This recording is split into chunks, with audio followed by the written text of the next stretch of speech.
পশ্চিমবঙ্গ রাজ্যে এসআইআর শুরু নিয়ে চলছে রাজনৈতিক টানাপোড়েন। তারই মধ্যে এবার নির্বাচন কমিশনার প্রত্যেক মুখ্য নির্বাচনী আধিকারিকদের ডেকে পাঠালেন সিইওর দপ্তরে। অর্থাৎ প্রত্যেক সিইওকে ডেকে পাঠালেন নির্বাচন কমিশনার তিনার দিল্লির দপ্তরে, এবং সেখানেই 2 দিন ব্যাপী এই নতুন করে বৈঠক এই এসআইআর নিয়ে কিন্তু হবে, এবং সেই বৈঠকে কী কী স্পষ্ট হবে তা নিয়েও কিন্তু পুরো রাজ্য এবং বিভিন্ন রাজ্য কিন্তু বিষয়টা জানতে পারবে। বর্তমানে এসআইআর নিয়ে রাজনৈতিক টানাপোড়েন প্রত্যেক জায়গায় চলছে। বিহারের পর এবার বাংলাতেও কি এসআইআর শুরু হতে চলেছে? কতটা তৎপর নির্বাচন কমিশনার তা কিন্তু আপনারা প্রত্যেকেই বুঝতে পারছেন। বর্তমানে ইলেকশন কমিশনার অফ ইন্ডিয়ার তরফ থেকে বিজ্ঞপ্তি পশ্চিমবঙ্গ রাজ্যে প্রকাশ হয়নি, কিন্তু তার যে প্রসিজারগুলো রয়েছে তা ইতিমধ্যে সম্পন্ন করা হয়েছে।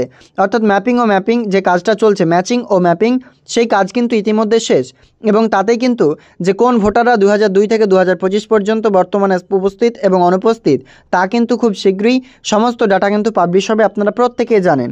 তারই মধ্যে এবার মুখ্য নির্বাচনী আধিকারিকদের ডেকে পাঠালেন সিইওর দপ্তর।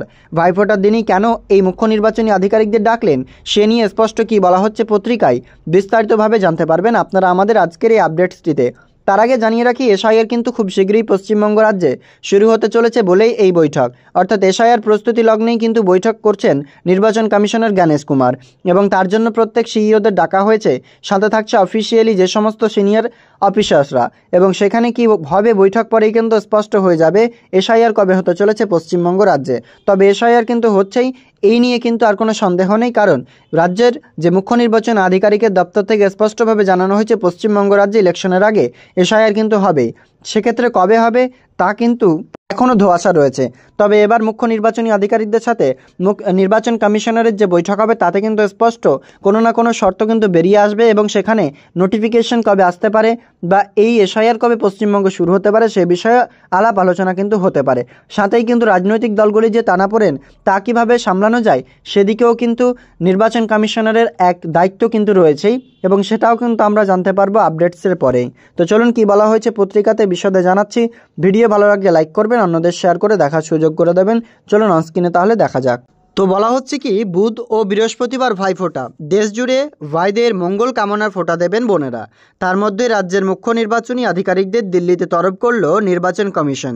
2 দিন বৈঠক হবে বলে রাজ্যের মুখ্য নির্বাচনী আধিকারিকদের চিঠি পাঠানো হলো। মনে করা হচ্ছে ভোটার তালিকা সংশোধন নিয়ে আলোচনা করতেই এই বৈঠক ডাকা হয়েছে। আবার ভোটার তালিকা থেকে নাম বাদ নিয়ে যে চলা রাজনৈতিক তোড়জোড় চলছে তার মাঝেই বড় পদক্ষেপ করবে এবার নির্বাচন কমিশন। হঠাৎ করে সমস্ত রাজ্যের মুখ্য নির্বাচনী আধিকারিকদের 2 দিনের জন্য বৈঠকে ডেকে পাঠিয়েছে জাতীয় নির্বাচন কমিশন, এবং এই দিনেই কিন্তু পশ্চিমবঙ্গ রাজ্যের মুখ্য নির্বাচনী আধিকারিক সরাসরি কলকাতা বিমানবন্দর থেকে দিল্লিতে রওনা দিয়েছেন। মঙ্গলবার চিঠি পাঠিয়ে নির্বাচন কমিশন জানিয়েছে দিল্লিতে ওই বৈঠক হবে বুধ ও বৃহস্পতিবার। সিইও দপ্তরদের সঙ্গে থাকবেন রাজ্যের তার দপ্তরের অন্য সিনিয়র আধিকারিকরা। বিহারে বিশেষ নিবিড় সমীক্ষা শেষ হতেই ভোটের নির্ঘণ্ট ঘোষণা হয়েছে। এবার সেই সূত্র ধরেই জল্পনা, বাংলাতেও কি এসআইআর শেষ হলেই ঘোষণা হবে বিধানসভা ভোট? এই প্রশ্নের উত্তর খুঁজতেই কি তবে দিল্লিতে জাতীয় নির্বাচন কমিশনের এই বৈঠক হচ্ছে? দেশের সব রাজ্যের মুখ্য নির্বাচনী আধিকারিকদের সঙ্গে সরাসরি আলোচনায় বসবেন মুখ্য নির্বাচন কমিশনার জ্ঞানেশ কুমার। সূত্রের খবর, বাংলার পরিস্থিতি এই বৈঠকের অন্যতম আলোচ্য বিষয়। বিহারের এসআইআর নিয়ে রাজনৈতিক অস্থিরতা তৈরি হয়েছিল। বিরোধীরা নির্বাচন কমিশনের বিরুদ্ধে পক্ষপাতিত্বের অভিযোগ তুলেছিল। তবে কমিশনের বক্তব্য ছিল ভোটার তালিকা স্বচ্ছ করতে এসআইআর প্রয়োজন। এরপর থেকে জল্পনা, বিহারের মতো কি অন্য রাজ্য হবে বিশেষ নিবিড় সমীক্ষা? কমিশন জানায় দেশ জুড়ে হবে এসআইআর, তবে প্রথমে যেখানে ভোট আসন্ন সেখানে অগ্রাধিকার ভিত্তিতে কাজ শুরু হবে। বাংলার প্রায় 7 মাস পর রাজ্যে বিধানসভা নির্বাচন, ফলে এসআইআর নিয়ে স্বাভাবিকভাবে রাজনৈতিক উত্তাপ বাড়ছে। বিজেপির দাবি এসআইআর শেষ হলেই বাংলায় হবে ভোট।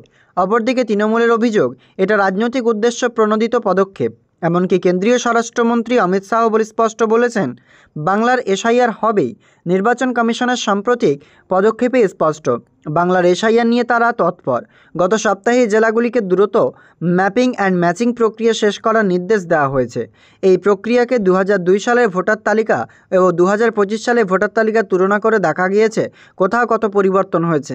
মানে বর্তমানে বুঝতে পারছেন 2002 সালের ভোটার লিস্ট এবং 2025 সালের আজকের দিনের ভোটার লিস্টকে দুটো একত্রিত করে মেলানো হয়েছে যে কোনটা বর্তমানে মিল এবং অমিল রয়েছে।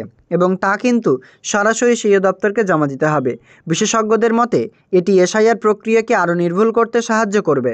সূত্রের খবর, কমিশন চাইছে যত দ্রুত সম্ভব বাংলা এসআইআর শুরু করতে।